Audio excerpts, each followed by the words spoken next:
এই হলো আজকের ভিডিও। এখানে রয়েছে আলুর দম, আলু সেদ্ধ করে টমেটো, আদা, পেঁয়াজ, রসুন, বাদাম বেটে তারপরে কষিয়ে আলুর দম করেছি। একটু কসুরি মেথি দিয়েছি আর একটু ধনে পাতা দিয়েছি। আর এখানে হচ্ছে পালং পনির, পালং, কাজু বাদাম, পালং সেদ্ধ করে কাজু বাদাম, চারু মগজ, কাঁচা লঙ্কা, দই দিয়ে বেটে পনিরটাকে ভেজে ওটাকে কষিয়ে পালংটা করেছি। এটা হচ্ছে পালং পনির। এটা হচ্ছে গুজ্জালি মাছ, গুজ্জালি মাছ ভেজে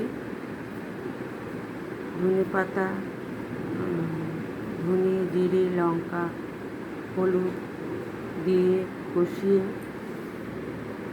তারপর জল দিয়ে ফুটে ওঠার পর মাছটা দিয়ে দিয়েছি। তারপরে হলো গুজ্জালি মাছের ঝোল, এই 2 বাটি।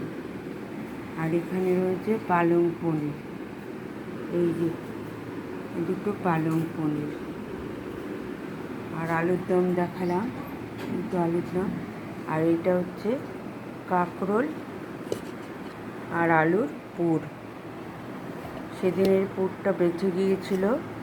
এটা যেমন নারকেল, সর্ষে, পোস্ত, কাজু বাদাম, চারু মগজ, তারপরে সব দিয়ে আলুর ভেতরের আলুটাকে বের করে, কাঁকরোলের ভিতরে কাঁকরোলটা বের করে সব মেখে কাঁচা লঙ্কা দিয়ে পুর বানিয়েছি।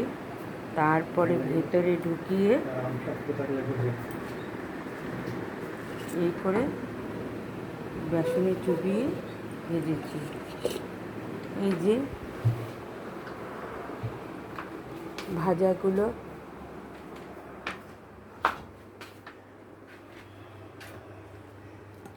এই যে ভাজাগুলো এখানে রয়েছে। এই ভাজাগুলো, এই আলু আর কাঁকরোলের পুর। এই হচ্ছে আজকের রান্না। আর দেখালাম, শেষ হয়ে গেল রান্না দেখানো। এখানে ভাত। ভালো লাগলে লাইক, কমেন্ট, শেয়ার করবেন বেশি বেশি করে। আজ এখানেই শেষ করলাম, দেখালাম। আবার কালকে দেখা হবে।